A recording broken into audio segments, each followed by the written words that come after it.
Hi guys, this is Mr. Tan, and today we're looking at business strategy again. We're still in week one, with lesson 2 of the lecture slides. And before, I don't know, you may remember that we were looking at what was strategy, business strategy, and strategic planning, and the process of strategic planning. And now, today, we're looking at some of the issues involved in strategic planning. And some of these issues involves, using strategic planning to gain control over the decisions and resources, because you don't have an infinite amount of resources to use what you want in terms of financial and people to achieve your objectives. There's a limited amount, so you have to use them wisely in comparison to your competitors to gain a competitive advantage. Doing strategic planning only to satisfy, accreditation or regulatory requirements that might be necessary, too hastily moving from mission development to strategy formulation, and failing to communicate the plan to employees who continue working in the dark. Top managers making, many intuitive decisions that conflict with the formal plan. So, these are some of the issues.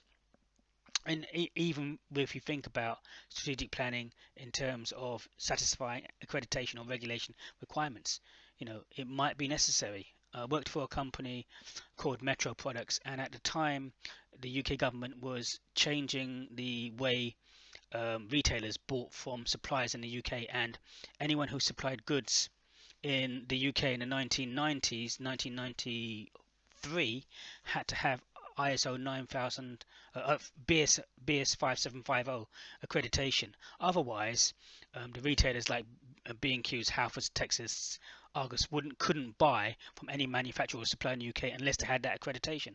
So again, if you don't have that accreditation, then you're out of business because then the main, retailers who are buying from you cannot buy from you due to legislation and regulation. So, these are some of the issues, and a lot of these, issues go into far more greater detail. And when you actually apply it, you see how relevant they are. Other issues include top managers not actively supporting the strategic planning process. So many times you have this overall strategic plan, and yet you don't have people on board. People may not be motivated. People may not, want to help other individuals actually achieve their objectives. So they may be lagging behind, or they may just be doing the minimum amount that they need to do within their job role, actually making it more difficult for other people, because you may be, and probably most likely be, reliant upon other people in the organization. You can't do it from one department. You're going to be reliant upon, other departments to help you achieve what you want to achieve. Um, you know, Issues in terms of failing to use plans as a stand for measuring performance. How many people like to measure the performance and see if you hit your targets or not. Delegating planning to a planner rather than involving all the managers. Failing to involve key employees in all phases of planning, and failing to create a collaborative climate of supportive of change. Again, these are some of the issues in terms of, strategic planning. And each one of these can set you back. And each one of these, you may have a well thought out plan with the resources there, but if they're not implemented in the right way, then you're not going to achieve your overall aims and objectives, and thus your mission, and therefore your vision. So you won't achieve what you want to achieve in the long term. Other issues include, having a plan simply for plan's sake, on not understanding the environment, or focusing on the results. There may be partial commitment of people within the organization who are not truly committed to helping you achieve your ultimate aims and objectives. And you may not have the right people involved, and also, writing the plan and putting it on the shelf. Someone might write the plan, then you haven't communicated, you haven't involved people, you haven't told people what it is and where you're going, and you just left it on the shelf. So how does anyone else know in the organization what the plans are? Other issues, include, on unwillingness or inability to change. Very, very important. Is the right leadership there? Do you have charismatic leaders with transformational leadership styles? Or is someone in an area of change adopting an autocratic leadership style? So you need the right people in there to make sure that you've got leaders who are going to be leading people to change. having the wrong people in leadership positions, ignoring the marketplace reality, facts and assumptions, no accountability or follow through, unrealistic goals or lack of focus and resources. So, there are so many things that can stop you achieving your overall aims and objectives of the organization, even if you are planning. So these issues need to be understood so that you actually take these into consideration and see how you can overcome these obstacles. When you look at smart strategies, it's really, now, where, and how. How are you going to do this? Where are you going to do this? And now, when are you going to do this? Where will we be in the future? Okay, and how do we get there?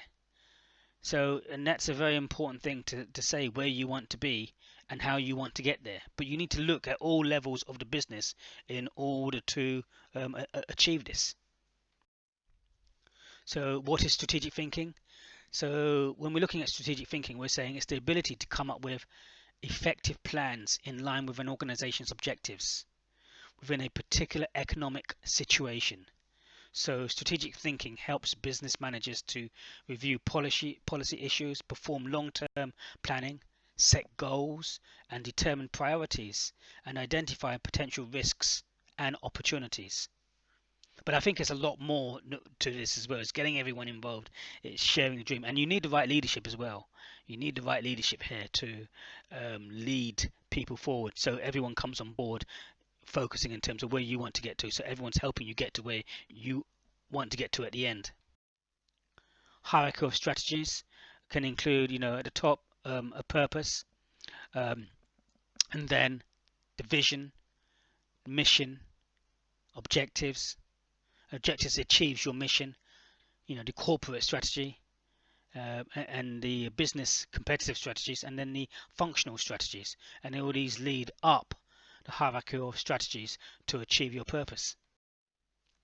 There are, top down and bottom up planning.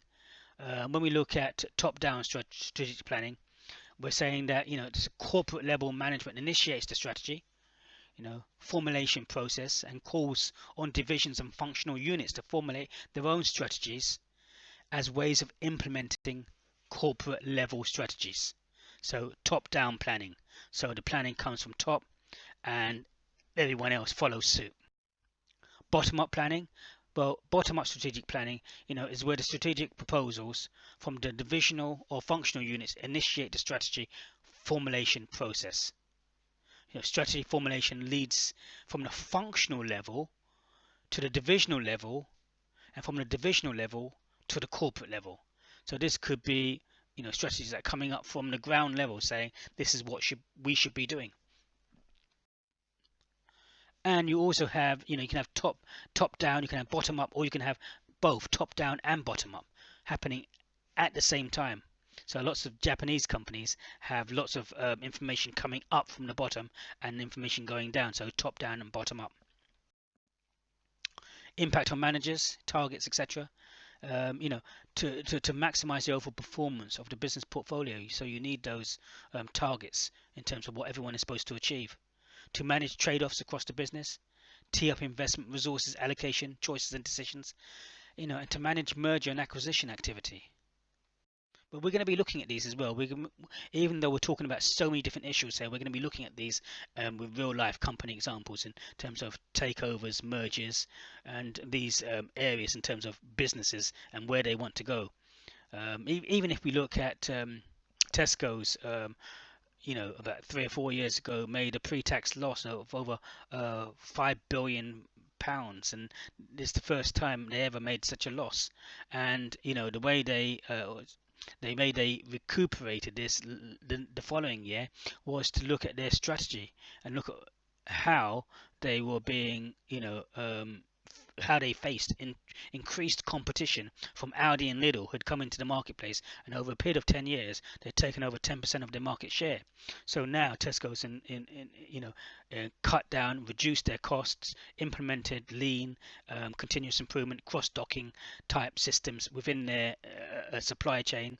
They bought Booker's cash and carry, and Booker's had so then now they could now target a new segment of the marketplace, which were the independent retail shops. So you've got now Tesco's goods going into Booker's, but they're branded as Booker's, being bought by the independent trade across the whole of the UK, now targeting a different market segment of customers. So again, what is your strategy? And the strategy won't stay still. The strategy will also change depending upon what your competitors are doing, and so you will react accordingly to the marketplace.